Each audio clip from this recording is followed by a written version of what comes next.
Ever just like scroll through Google Maps and think, hold on, this is totally wrong. Yeah, definitely. Well, turns out we might be part of like a quiet revolution here because that's what's happening. People are changing maps every day. It's true. It's called Volunteered Geographic Information, Catchy. or VGI for short. Okay, VGI, got it. And it's basically like Wikipedia, but for maps. Instead of editing text, you're editing the world, like places. Okay, so editing the world, that sounds kind of powerful. And to break this down, our guide today is this 2007 paper by Michael F. Goodchild called Citizens as Sensors, the World of Volunteered Geography. Great paper. Right. And what's crazy is how Goodchild takes us back to the year 1507. Imagine just one dude, Martin Waldseemüller, puts America on the map for the first time. And now that map is worth millions. But you're so right. Like, it shows how much things have changed since then. Back then, map making was this super exclusive thing. Now, because of GPS and the internet, anyone can basically be a cartographer. So no more fancy degrees or years of training, just jump in and contribute. Pretty much. Like, take OpenStreetMap, for example. It's this huge, globally crowdsourced map, Yeah. constantly being edited and improved by volunteers. And orgs all over the world use it.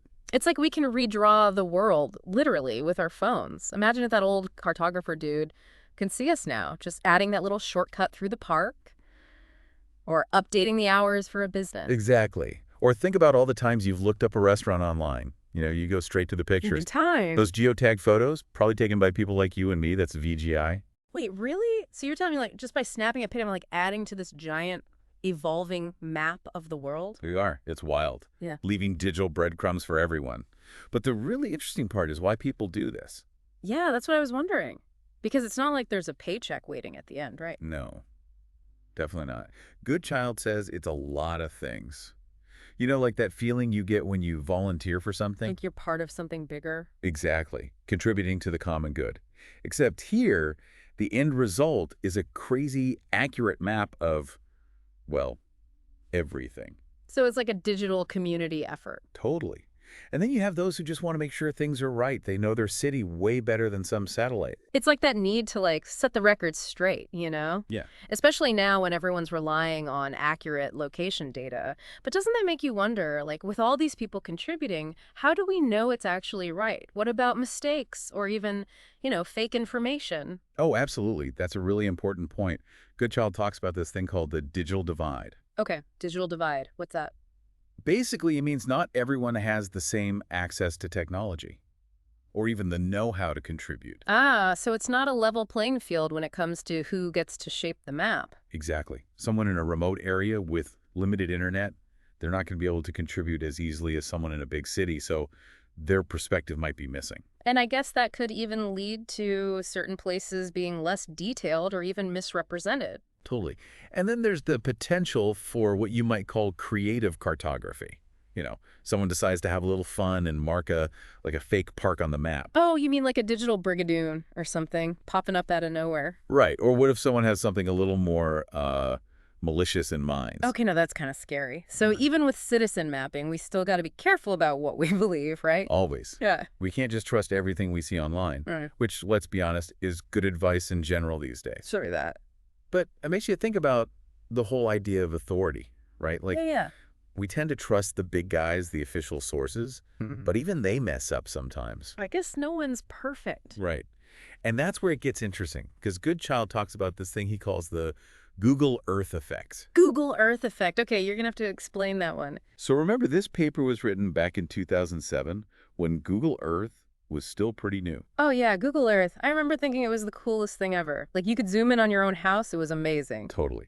But what Goodchild found was that sometimes the imagery on Google Earth could be a little off, like streets showing up in the wrong place or buildings that were slightly off kilter. Wait, so even Google messed up?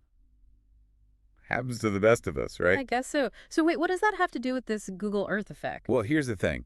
Because so many people were using Google Earth and trusting it, these little errors, they actually started to create a new kind of correctness. Hold on, you're saying that even if something was objectively wrong, if enough people saw it on Google Earth and accepted it as truth, it kind of became the real deal? Right. It's like a self-fulfilling prophecy of misinformation. Whoa.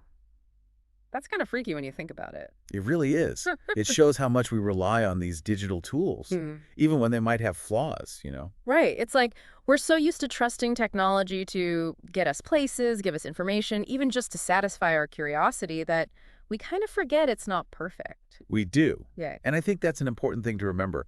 Maps, even those super detailed ones we have now, they're just representations of the world, Yeah. made with data that can be messy and human and full of little mistakes. It probably always will be. Exactly. But that doesn't mean we should throw our hands up and say, well, all maps are wrong. It just means we need to be savvy map users. So we need to be critical thinkers, even when it comes to maps. Yes. We should always question, cross-reference, do our own little investigations. And remember that behind every pin drop, every street line, there's a whole story. Maybe even a little bit of human error.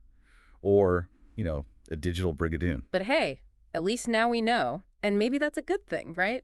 Totally. Yeah. It's kind of empowering when you think about it. Like, we're not just stuck with whatever map someone hands us anymore. We can actually shape how the world is represented, which is kind of a lot of responsibility when you really think about it. It is. But this is just the start. Like, Good Child, he even talks about how VGI could be huge for, emergency response. Oh, really? Yeah. Imagine there's a natural disaster, right? Yeah. Rescue crews, they could use information coming in from people who are actually there. Stuff like road closures, safe zones, all in real time. Wow, that's incredible. Way faster than waiting for, official reports or whatever. It's like crowdsourcing a lifeline. And that's just one example. VGI is also being used for things like environmental monitoring. Okay, how so? Well, scientists can track deforestation, like in the Amazon, just by looking at photos and data uploaded by people on the ground. So anyone hiking through the rainforest could be contributing to this huge scientific effort. Exactly.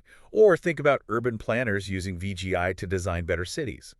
Getting feedback on noise levels, traffic patterns, stuff like that, all from the people who live there every day. It's like we're all becoming map makers now. We are. And that's what's so cool about Good Child's paper. Even back in 2007, he totally saw this coming. This idea that maps, they aren't just these static things anymore. They're alive, always changing, always evolving. Reflecting our collective knowledge. Exactly. Wow, this deep dive has been amazing. Really makes you think about all the ways we impact the world, sometimes without even realizing it. I know, right?